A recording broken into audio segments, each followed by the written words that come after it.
Hey, how's it going? You good? You're good, I know it. Yeah, 17th of January, Sunday the 17th of January, day 13 of the London lockdown. Oh, what a day! What a day! It's been a bad day for me. Bad day.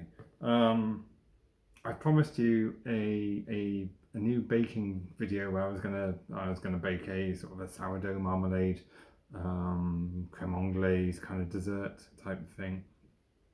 Now, I did it. I did everything. I've actually got sort of like the finished product here, and it's kind of it's edible. Yum yum yum. But the problem is, I had problems with the creme anglaise. Now, this is a liter of bad creme anglaise.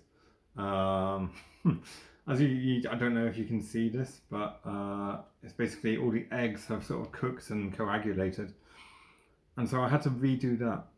Fine, no problem. To be honest, that was you know I've got this small cooking.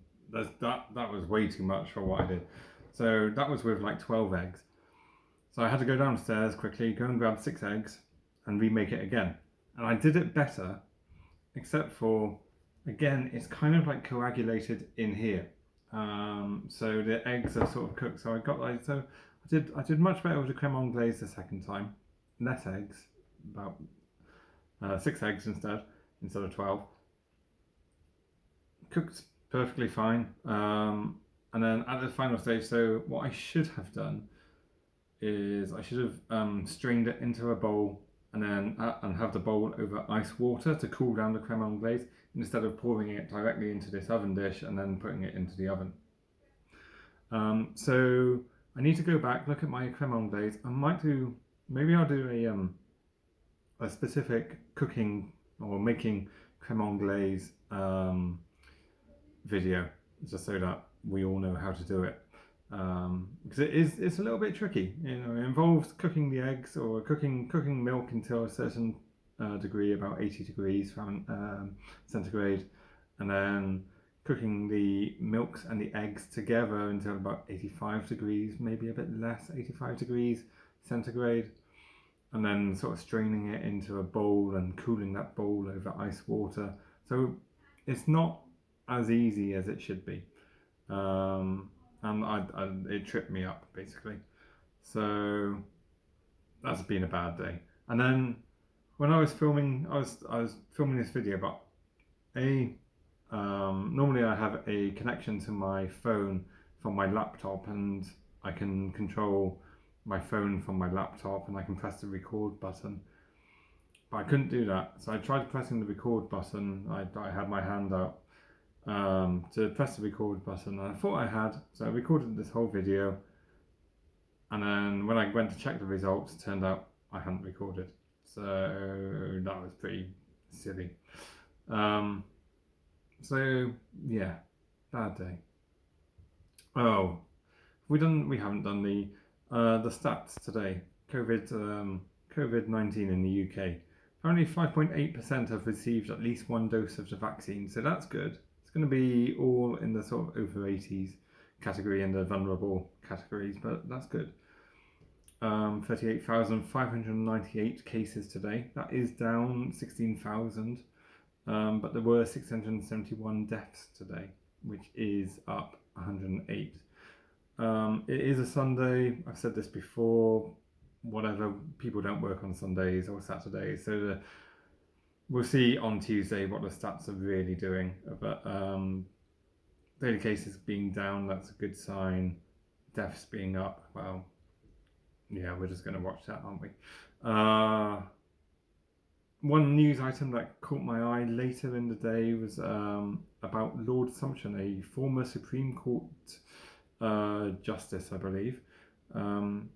He was on the BBC Big Question. I didn't see this morning, but apparently it was broadcast. And he said some lives are less valuable than others, and that's caused quite a big uproar. He was sort of talking about mostly the vulnerable and the elderly. Why should people in their young, 20-year-olds Why should they have to be locked down so that 80-year-olds, people with stage 4 cancer, something like that, can survive another couple more years? Does it make any sense? Apparently, he's a big lockdown. He's an anti-lockdown campaigner.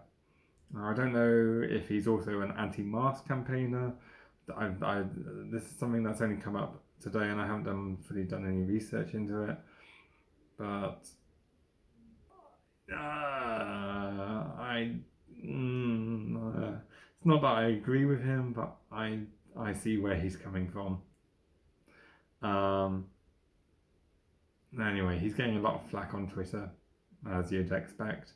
And he actually said this. It's not a case of him saying something in a paper or something. He said this to someone. He said they had a caller on this big questions thing, and this lady came on with stage 4 bowel cancer, and she initially said that he had said, "My life doesn't matter," or "My life is not valuable." And he corrected her to say, "No, I said your life is less valuable than someone like a 20-year-old or someone who's fit and healthy." I guess it's interesting.